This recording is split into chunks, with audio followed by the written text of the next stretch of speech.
My therapist said to me once, you know, Ru, the power you have in drag is available to you out of drag. Excuse me? For years I've said, you're born naked and the rest is drag. Meaning, everything you put on is, in essence, something that was built. And once you're able to see yourself from outside of yourself, that's when the party begins.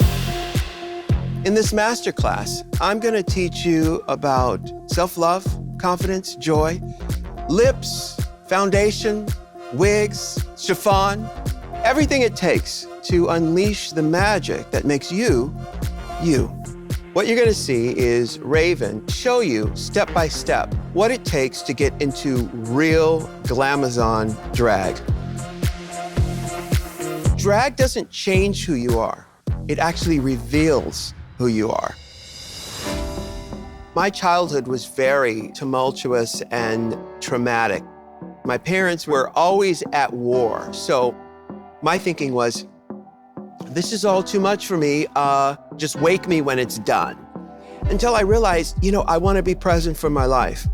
And it forced me to understand my own value. Everything starts with know thyself. Know what works with you. You have to be present enough to know what feels right. In drag, I feel so powerful. It is your life's work to shine. There is strength and power in you, but it's up to you to realize it. You were not born to fit in, you were born to stand out. I'm RuPaul, and this is my masterclass.